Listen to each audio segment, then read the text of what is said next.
Salut mon Pietro. Salut. On se fait un petit podcast spécial. C'est un peu original. On n'a jamais fait ça, mais je trouvais ça trop le fun de t'avoir avec nous autres. Fallait que j'aille chercher. J'avais une thématique que je voulais absolument qu'on aborde précisément. Okay. Je veux qu'on parle aujourd'hui de recherche d'un orignal blessé. Donc, moi, c'est mon dada l'orignal. Enfin, je voulais vraiment qu'on profite de ta présence aujourd'hui. T'as pas dormi bien, mais t'es encore avec nous autres. T'as dormi 2 heures, t'as couru après, après un ours toute la nuit.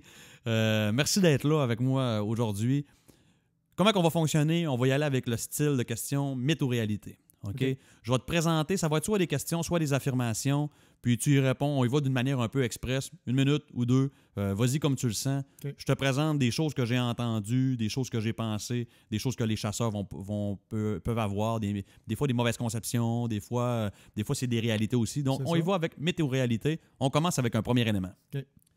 Un orignal qui se couche, c'est un orignal qui va mourir sûr à 100%. Qu'est-ce que tu penses de ça? C'est pas sûr à 100%. OK. Oui, c'est vrai que c'est un bon indice qu'il est atteint mortellement. Mais j'ai vu souvent, on va prendre le tir d'apophyse.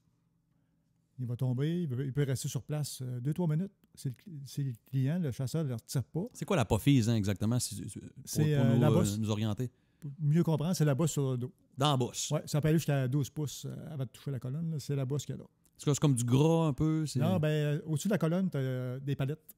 À chaque disque, tu as des palettes. Puis ça se comporte là-dedans. Fait que quand la balle arrive là-dedans, ça donne une onde de choc. Fait que aussitôt que ça touche ces palettes-là, c'est comme si ça recevrait un coup de batte en arrière de la tête. Là. Pas plaisant, ça? Pas plaisant. Ça fait qu'il tombe des fois inconscient. Il peut être inconscient 2-3 minutes ou râler 2-3 minutes de temps. J'ai vu 4-5 minutes. Là. J'ai vu complètement inconscient. Ben, pas vu, entendu parler. Complètement inconscient. 5-6 minutes. Puis se relever et partir. Il se déconnecte puis il repart. Ouais. Donc, une couchette. Ben, c'est parce que là, il va partir, il va se coucher. Parce qu'il est encore étourdi. OK. Si tu ne le déranges pas, il va rester couché. Jusqu'au temps que ça ait dérangé. Là, il va repartir. Donc, la couchette. Ça veut rien dire. Ça veut rien dire dans ce cas-là. C'est tout dépendamment de la blessure qu'il y a eu.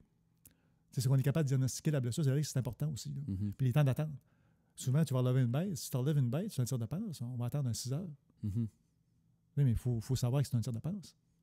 On va effleurer ça, le temps d'attente, justement, tantôt. Okay, c'est ça. Fait que, c'est pas toujours vrai. Okay. Une couchette, puis c'est mortel. OK. On va parler de distance. Oui.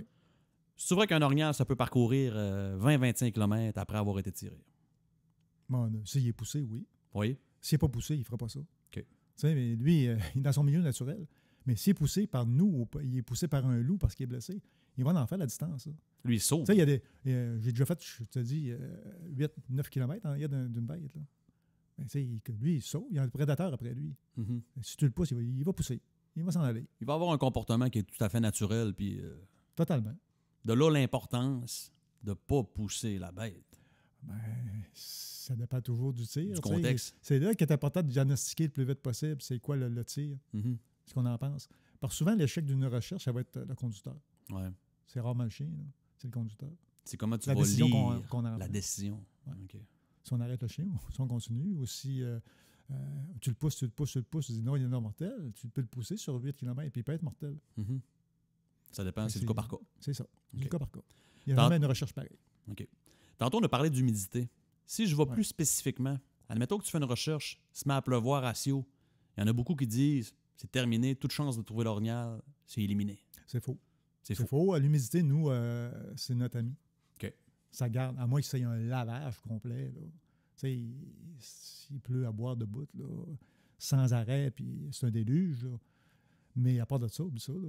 Ce que vous appelez la voie, là, le corridor de particules que vous suivez, là, qui a des hormones de stress, l'adrénaline, avec le sang, la glande entre les pattes, tout ça, même s'il y a de la pluie, ça va être encore bon. Là. Exactement, ça garde l'odeur au sol. Même le gel.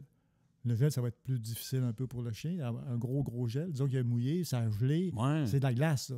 Mais certains chiens n'ont pas de misère pareille. Tu sais, je dis tout le temps aux conducteurs, n'ayez pas un jugement sur la température. Allez-y pareil. Vous allez voir travailler votre chien. Vous allez voir. Il faut faire confiance au chien. J'ai eu une expérience l'année passée avec un conducteur. Il ne voulait pas y aller parce qu'il avait mouillé un déluge. Il y avait une battue qui a été faite. Il est allé parce que je lui ai demandé, justement, pour Élie. J'ai demandé à un conducteur que je connaissais qui était dans le secteur. Donc, il est allé. Il a retrouvé la bête. ça a été une de ses plus belles recherches. Puis ça avait été brassé, là. Ça avait Ça, été c'est une brassé. question qu'on se pose. Puis je ne Mais- l'avais pas dans mes points, mais quand c'est brassé, qu'il y a eu toutes sortes de monde qui ont passé par là, des fois d'autres chiens, ci puis ça, ton animal, le conducteur, l'animal, il va faire sa job quand même. Puis ça a-tu été brassé dans le bon sens? Ouais, Ils sont ouais, partis sur le bon. Souvent, c'est ça aussi. Ils partent dans une direction, mais la bête n'est pas partie par là. ouais. Mhm, Ou elle est partie par là, mais elle a dévié. mhm. Les autres continuent dans cette direction-là. Donc, tu tombes sur une voie saine. Le chien, Une voie saine. Là, vous autres, vous allez démêler ça, puis vous allez trouver une voie saine. Ouais. OK, super intéressant.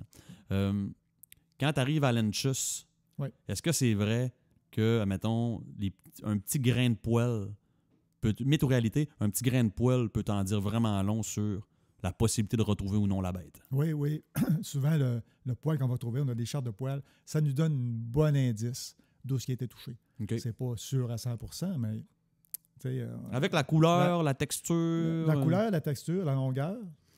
Tu sais, la texture, plus le grain est gros, tu sais, vers l'arrière, tu sais, plus le grain est fin vers l'avant. Ça a bédaine, Donc, ça n'aura pas la même couleur, pas la même admettons, couleur d'en que- bas sur le dessus. Qu'au centre puis sur le dessus. OK. Tu sais, tout ça joue, là. Fait que, ça nous donne un bon indice. OK, C'est important de l'avoir, cet indice-là.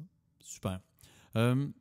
Mythe ou réalité, il faut attendre, tu as pris le tir, il faut attendre minimum, il y en a qui disent 60 minutes, il y en a qui disent 45 minutes, il y en a qui disent 2 heures. Mythe ou réalité, est-ce qu'il faut attendre 60 minutes après un tir sur un orignal C'est pour préférable. aller voir la bête? C'est préférable. OK. Nous, on dit 1 heure à 1h30, mais va donc faire attendre un chasseur 1h30. Il est stressé, il a stressé. hâte d'aller voir Fait son que animal. Dans ce temps-là, on dit caler, écouter, tu fais ça une dizaine de minutes. Souvent, des fois, même touché, ils reviennent. Souvent, ça arrive. Tu cales. Tu le mets en confiance. Ou il va se coucher pas loin. Tu le mets en confiance, la bête. Toi, tu dis caler, écouter, tu veux dire pendant un petit bout, même après avoir pris le tir. Hein? Oui. Ouais. Oui, c'est là qui est important. Super. Tu écoutes, tu cales. La même chose que quand tu fais de la chasse fine. Mhm. Tu cales, Ouais. tu écoutes. La même chose. Même Là, après le tir. tu mets la bête en confiance. Mhm. OK, il y a un autre bête qui est là, il va se coucher pas loin. Wow. Souvent, c'est ça.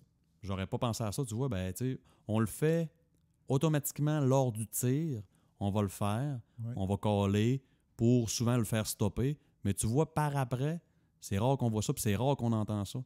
Puis venant d'un gars d'expérience comme toi, qui a été beaucoup dans bien des situations, je trouve ça le fun. Je trouve ça le fun qu'on en parle aujourd'hui. Oui. Les chiens de sang cherchent le sang, juste le sang. On l'a effleuré un peu. Qu'est-ce que tu penses de ça, toi? Mythe ou réalité? Ils cherchent le sang, les chiens de sang. Oui, c'est un mythe. Ça, c'est un mythe. C'est un mythe? Ça, oui.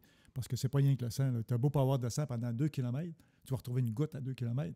C'est pas le sang qui cherche. Hmm. Tu sais, c'est la voie qui cherche. La voie est construite du sang, on a parlé un peu, la glande entre le sabot, ce qui dégage comme hormone lorsqu'il est atteint.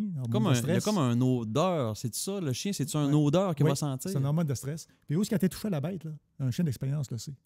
Tu sais, les tirs de foie, ils les ont retrouvés, les tirs de panse, ils les ont retrouvés, les tirs de poumon, ils les ont retrouvés. Mhm, Ça a une odeur particulière, le sang, mhm. de ces parties-là. Il sait tout de suite. OK. Puis avec un chien d'expérience qu'on connaît bien, qu'on est en fusion avec, on sait tout de suite que, OK, là, il est sur une bête. Là, il y a le feeling Ah. que là, lui, là, il fait pas ça pour rien. Non, là. non, non. Tout Lui- dépendant de comment il va réagir. Hey, ça, c'est capoté, Ouais, ça. ouais. Lui, il travaille pour trouver la bête, là, Wow. pour y mordre dedans. Là. C'est ça qu'il veut. Là. Fait que, Fait que là, c'est là que chaque petit détail que tu observes, là, c'est vraiment important. Là. ouais. Il est plus facile de chercher un animal de nuit. Qu'est-ce que tu penses de ça? Ben, c'est pas que c'est plus facile. C'est que c'est une autre atmosphère. OK. Puis, c'est comme je disais, j'ai déjà dit, c'est que la bête a moins peur la nuit. Mhm, Elle est plus en confiance. mhm, Donc, tu as moins de chances de lever la bête qu'elle parte. mhm. Beaucoup moins de chances. Lui, il est en confiance. Là. La nuit, il y a moins, et les prédateurs ils ont moins accès à lui. Il sait, l'orignal, là, que il est en zone de confort la nuit. Lui, il est tout le temps. Ils sont éveillés la nuit, premièrement. Ouais. Généralement, ils ruminent le jour, puis le jour, ils sont pas mal plus relax. La nuit, c'est une période d'activité qui est très importante. C'est ça. Fait qu'ils se sentent en confiance. Puis, on peut les voir de loin. Mhm. Tu sais, les yeux, ça brille avec nos lampes. Là, Ça reflète. ça reflète. Fait qu'on peut les voir de loin. Donc, on a moins à s'approcher. Fait que c'est ça qui fait aussi que tu as moins tendance à les faire lever et partir. OK. Puis, en tout cas, on l'a fait ensemble. La nuit, il y a une ambiance. Ouais. Il y a de quoi qui est difficile à exprimer. C'est vraiment spécial la nuit. Oui. Il y a vraiment une ambiance. Oui. Puis, tu sais, on se compte chanceux aussi. Je disais à ma fille qui me suivait, t'en connais-tu bien du monde qui se promène la nuit dans le bois? Très rare. Très peu. J'ai vu des hommes, là, 230 livres, ils ne voulaient pas aller dans le bois la nuit. Mhm. Là. Ils ont peur la nuit. On n'est pas habitué à ça. Mais vous nous donnez confiance. Quand on part, je veux dire, on met les dossards, on part avec les frontales. Vous autres, vous partez en flèche. Ah ouais, on part au champ de bataille. T'es un ancien soldat. vous nous donnez confiance. C'est à cause de ça, dans le fond, que tout sport. Ah ouais, non, mais tu sais, on en fait tellement. On en fait Ouais. tellement. Tu sais, les indices de blessure, c'est pareil. On en voit tellement. Tu sais, c'est sûr que tu chasses, tu tires une bête une fois par 2 ans, 3 ans, 4 ans. Mhm. Les indices ne te disent rien. Là. C'est pour ça qu'à ça, les formations qui se donnent, tu peux apprendre à poursuivre une bête par les indices que tu vas trouver. C'est important pour vous autres aussi, les chasseurs. Ouais. Mais c'est ça qu'on essaie d'apprendre aux chasseurs en même temps. Quand on fait la recherche, puis après, souvent, on va prendre des photos, puis après, on va parler. Mhm. Tu sais, le pourquoi on ne l'a pas trouvé. Avoir un petit côté introspectif, être capable Ouais. de reculer puis voir un petit peu qu'est-ce qui s'est passé. Exactement. Ouais. C'est important, parce qu'il faut faire comprendre aux chasseurs que non, ta bête n'est pas morte. Là. Mhm. Elle vit encore, on ne l'a pas récupérée, c'est parce qu'elle est encore vivante. On parle des chasseurs. Je vais toucher un point. Mythe ou réalité, un chasseur a le droit d'apporter son arme, soit la nuit, soit le jour, avec les conducteurs de chiens de sang pour aller finir sa bête. Non. Est-ce que Non, aussitôt que tu as un chien au gros gibier, interdit d'avoir un arme. c'est catégorique? OK, déjà là. Le projet pilote nous donne le droit, nous, 43, 45 conducteurs au Québec, d'avoir une arme de jour comme de nuit. Tout a ton 45-70 avec toi. C'est ça. C'est ça. Fait que même de jour, puis le chasseur n'a pas d'avoir son arme. OK. Parce que nous autres, on est hors chasse. Les conducteurs de chiens de sang, dans la loi 88, qui vient d'être adoptée C'est en plus un 2021, contexte de chasse à ce Non. moment-là. Ouais, je on est en comprends. contexte de recherche. OK. Donc, on a le droit d'avoir les lampes qu'on veut. On a le droit d'avoir un arme dans le projet pilote. Mhm. On espère que ça va être après ça accepté pour achever une bête. OK. T'arrives, je passe à un prochain point. Oui. Mythe ou réalité, la bête que tu recherches, ici dans ce cas-ci, l'orignal, il arrive d'une rivière, il arrive d'un lac, d'un ruisseau. C'est terminé. Il n'y a plus aucune chance qu'on trouve cette bête-là. Non, c'est pareil. Nous autres, un ruisseau, que ce soit un ruisseau, un lac ou que ce soit un champ, c'est pareil. Donc, il faut contourner. Il faut contourner. On n'a pas de bateau, on n'a rien. Si on a un bateau, on va longer les rives. OK. Le chien va retrouver la piste. On n'a même pas besoin de débarquer à terre. Aïe, aïe. Ouais. Tabarouette. C'était Ouais. impressionnant en 6 boulots. C'est ça. Mais, ou sinon, ben, tu fais le tour. J'ai déjà fait, là, 2 ans, j'ai fait le tour d'un lac au complet. J'ai dit, il n'est pas sorti, il est dans le lac. Pourtant, on a scruté le lac. Là. On a vu l'orignal. 4 jours après, il est relevé. T'es 3 pas quarts du lac. sérieux, toi. Vous Ouais. aviez raison. Ah oui, Fait que t'avais assez confiance en vos Ah. moyens, en toi et ton chien pour dire, c'est sûr. Et puis là, le chasseur, il doit douter. Là. Tu fais le tour du Ouais. lac. Lui, il se dit, voyons donc, c'est impossible, on le voit pas, il peut pas être dans l'eau. Ouais. Puis là, tu me dis qu'il était vraiment... il a Oui, le remonté. chasseur, il est allé à tous les jours. 4e journée. Il a levé. Aux 3 Extraordinaire. quarts du lac. Plus que ça, le chien s'est tiré à l'eau puis il est parti à nager. T'es pas J'ai arrêté sérieux. le chien. Parce que il s'en allait pas au plus gros, il allait au plus large. Donc, j'ai rappelé mon chien. Aïe, aïe. Je termine avec un dernier point. Mythe ou réalité, les conducteurs de chiens de sang, ça coûte cher, ça n'a pas de bon sens. C'est vraiment des prix qui sont faramineux. là. Qu'est-ce que tu penses de ça, toi? Oh non, on est vraiment des bénévoles. Parce que la recherche ne coûte rien. Ouais. Ce qu'on charge, là, c'est le déplacement. OK. Puis c'est environ, là, je te dirais, 1 heure de route ou 100 km, 100 $. Tu sais, jusqu'à une limite, une certaine limite. Hey, là. c'est rien, là. Mais c'est ça, là. Si on va faire 3 heures de route, on charge 250, on ne charge même pas 300. Là. Aïe, aïe. Ça fait 3 heures, ça fait 6 heures aller-retour. Vous arrondissez par en bas puis pas par en haut. là. Exactement. Ouais. Exactement. Pour donner, tu sais, pas nécessairement la chance, mais au moins le chasseur d'appeler. Dire, Mhm. OK, ça ne me coûtera pas une fortune. Puis Ouais, souvent, ils c'est sont 2 à 4 pour payer. Mhm. Tu sais, c'est même pas le prix d'une paire de bottes. Là, ce qu'on Hey, charge, là. exactement. Tu sais, c'est ridicule. Là.